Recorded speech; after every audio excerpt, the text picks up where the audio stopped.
E a carabina de pressão? Na carabina de pressão, nós temos o que nós chamamos de transformação isovolumétrica. Desculpa, isotérmica. A gente tem uma temperatura que vai ser constante, tanto antes quanto depois. Então, como é que funciona a carabina de pressão? Eu tenho uma câmara altamente pressurizada, ocupando um volume pequeno, preso por uma armadilha. A partir do momento em que eu libero essa armadilha, eu libero essa pressão aqui para diminuir. Só que o que que vai para essa pressão diminuir, o que que tem que acontecer? O volume aqui tem que aumentar. Então essa pressão 2 aqui vai cair e esse volume vai aumentar. E aí a gente vai conseguir propelir o projétil por esse cano por causa dessa transformação sem alterar a temperatura. Beleza? Então esse é o princípio de funcionamento da carabina de pressão. Aí a gente pensa, no caso da carabina de pressão, a gente não tem a combustão. A gente já tem esse gás confinado previamente, né? Então não vai gerar essa. Não, por isso que ela não vai se enquadrar como arma de fogo. E o balão de gás? No balão de gás, a gente tem o que nós chamamos de transformação isobárica. No caso do balão de gás, a pressão é constante. Então, se eu tenho um determinado volume em uma temperatura, se eu aumento essa temperatura, eu gero um aumento do volume. E com isso, eu vou ter essa taxa de maneira constante. O que que acontece no balão de gás? Eu aumento a temperatura aqui dentro, o gás que está aqui aumenta o volume, fazendo com que o que que aconteça com a densidade aqui? A densidade caia.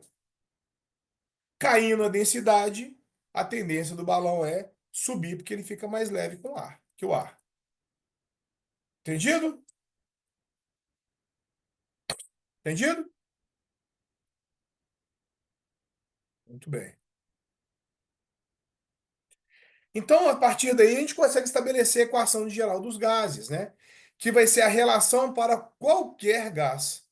Então, pressão vezes volume sobre a temperatura inicial vai ser igual a pressão vezes volume sobre a temperatura final. E essa relação vai ser sempre uma constante, certo? Então, vamos entender agora as leis que regem a termodinâmica. E temos a primeira lei da termodinâmica, que é a conservação de energia. Então, se eu tenho um sistema isolado, né? Ou seja, eu tenho um sistema isolado, a variação de energia interna de um sistema termodinâmico vai depender da diferença entre a quantidade de calor que esse sistema termodinâmico absorve e da quantidade de trabalho que ele realiza. Ou seja, se ele absorve a mesma quantidade de calor que o trabalho que ele realiza, a energia interna dele não varia. Qual que é o problema disso?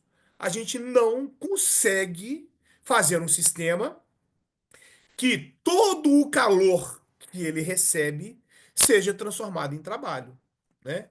Então, idealmente, a gente até consegue ter uma máquina térmica perfeita.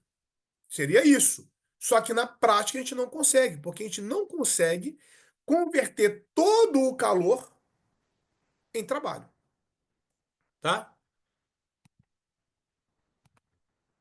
Então, tá aqui, ó. Eu tenho aqui um sistema isolado. Esse U1 aqui é a quantidade, é a energia interna, né? E eu forneço calor. A partir do momento em que isso aqui está aqui e ele vai aqui para cima, o que que aconteceu aqui com essa peça aqui? O que que aconteceu com essa peça? Foi realizar trabalho aqui, gente? Foi realizar trabalho? Sim ou não? Ela tinha uma energia potencial gravitacional. Se você forneceu calor e ela subiu para cá, o que que aconteceu com a energia potencial gravitacional dela? Aumentou.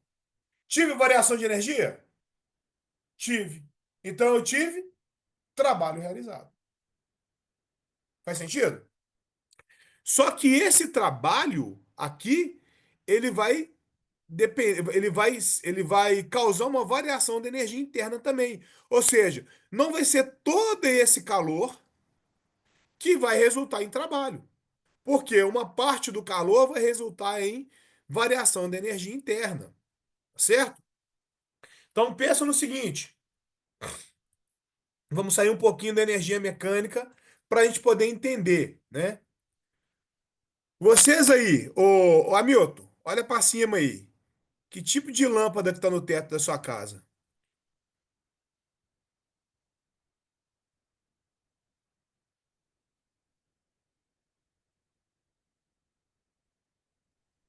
Essa aqui é de LED. LED. LED. E você, Vinícius? De LED. Também? E você, Matheus? De LED também. Por que tá todo mundo usando lâmpada de LED? Segundo, gasta menos energia. Não Por, esquenta. por que ela gasta menos energia? O Vinícius falou. Ela não Porque esquenta. ela esquenta, mas esquenta bem menos. Não é isso? Ou seja, é mais eficiente. Qual que é a finalidade da lâmpada? Iluminar, né? Então você fornece energia elétrica para ela gerar luz. O trabalho dela, no caso, não vai ser trabalho mecânico, né? É gerar energia luminosa. Só que se parte dessa energia dela ela destina para o aquecimento, o que é que vai acontecer? Você não vai ter aquela mesma eficiência. Então, eu imagino que você deve estar aí com a lâmpada possivelmente de 9 watts, né? Watt é a unidade de potência, né? Da lâmpada. Ou seja, a quantidade de energia que você gera num determinado intervalo de tempo, né?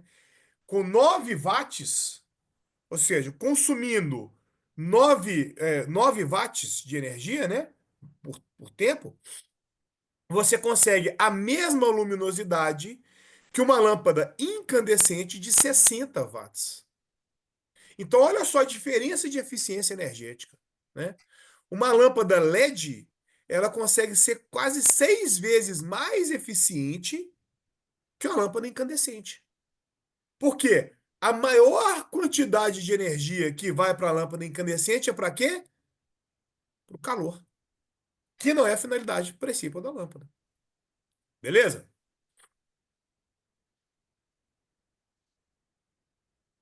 Vamos lá para a segunda lei da termodinâmica, né? Ela diz que o calor não pode fluir de forma espontânea de um corpo de temperatura menor para um corpo de temperatura mais alta, tá? Então, o calor não flui de forma espontânea de um corpo de temperatura menor para um corpo de temperatura mais alta. Por quê? Porque lembra aquele desenho que a gente fez das moléculas agitando? A tendência é que as moléculas mais agitadas agitem as moléculas menos agitadas. Não tem como a molécula menos agitada espontaneamente agitar a molécula mais agitada, tá certo? Aí você chega e pensa: peraí, João, mas como é que funciona a geladeira então? Por que que a geladeira funciona? Como é que a geladeira funciona? A geladeira pega o calor, é um fluxo de calor das coisas que estão dentro dela e joga para fora. Pô, mas aí você não acabou de falar que o calor não flui espontaneamente de um corpo de temperatura mais baixa para um corpo de temperatura mais alta? E aí? Qual que é? Por que que ela funciona assim mesmo?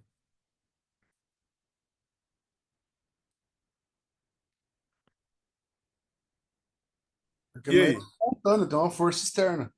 Por que não é espontâneo? Porque tem um motor realizando o trabalho de circular um líquido refrigerante que aí sim eu vou forçar esse líquido absorver aquele calor interno e jogar para fora. Mas não é espontâneo. Professor, Diga.